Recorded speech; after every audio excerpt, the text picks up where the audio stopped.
What's going on, guys? You're watching the Shieldbearer Faith. Thank you for being here. So today we're going to talk about handout items and weapons for SHTF and collapse scenario. So what are we talking about with that? I'm talking about you got the next Hurricane Katrina, help ain't coming for a while, and you've got to watch out for you and yours. And you've got some buddies maybe that are from the neighborhood or from the local shop, or it's family members that show up to your door and they're like, hey, I'm here to help. What do I need to do? And you're like, hey, we might have some people coming that are wanting to loot, riot, whatever it may be. We need some defense capability. What do you give them, right? Or maybe it's a homestead and you're like, hey, you're going to be on the next patrol going that way. So what do you give them, right? And we're going to assume in this that they showed up with nothing, that they have the clothes on their back, and that they are now your entire responsibility to give functional equipment to.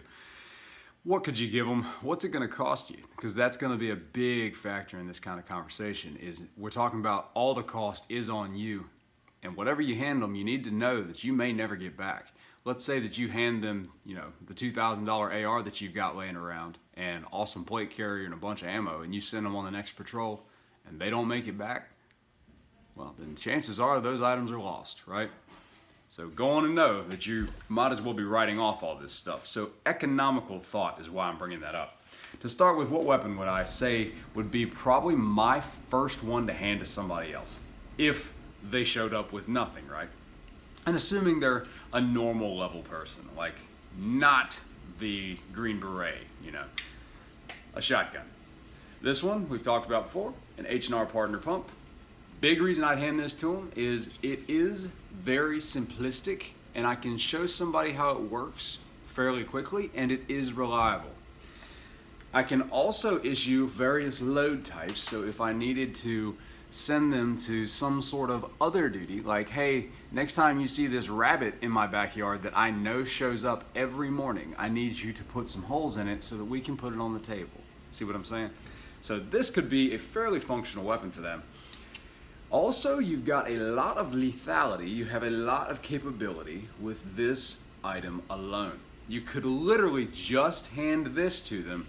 It would also keep them, I think, in a limited capacity, meaning you hand a guy 100 magazines loaded with AR style ammo, right? So whether that be 300 blackout or 5.56, whatever, but you hand him 300 mag or 100 mags. He's gonna probably blow through that ammo, just being real. You hand him a shotgun that's only got 5 additional shells, I mean, he can't blow through that much, can he? So you're limiting his capability, but you're also limiting his expenditure. See what I'm saying? What if you did want to hand him some additional rounds? How would you do that, other than the 5 that we have attached to the butt here? Well, you could hand him a satchel bag. Shown this bag before, it's cheap, guys. This thing's like $10, but it does have 2 pockets on the front that are Velcro that will hold 5 shells stacked vertically, right? So for a shotgun, this is almost a really easy item to issue. Then you could have a bottle of water, maybe a granola bar, and maybe some medical stuff tossed in this bag, pre-staged, ready to hand out. So this could live in like a gun safe or a closet or something as it is, and you could be ready to hand it to somebody. Total value of this bag, I got it for free from a family member, but like $10 is what I was told it cost. So really economic, right? Economical, I guess. How about if you went a little more tactical? Let's say you had an extra chest rig plate carrier of some kind lying around. Or maybe it's a drop leg platform that you've got. So the main point is it has MOLLE attaching capability. Well, this right here is what they call a shotgun panel, okay? Has MOLLE attaching stuff on the back. On the front, it's got this little tab on the top. So how you would use this, you would attach it to whatever panel section you've got that you can hook MOLLE to. And then when you needed the shells, because they're covered for right now, this would keep them from getting debris.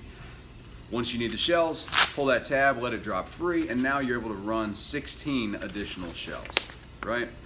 And it's just Velcro attached. So this was pretty cheap too. I want to think this was within $10. Then you got the shells, whatever they cost. But see, we're steadily increasing on money. So at a base platform, you could just hand them this, depending on what you want them to do. And then on top of that, maybe that satchel bag. Maybe that's the direction to go. If you're liking this conversation, I'm going to ask you guys to join us over at Patreon. I'm going to be going much more in depth on this literally right now. I'm going to just continue this video series for my folks on Patreon.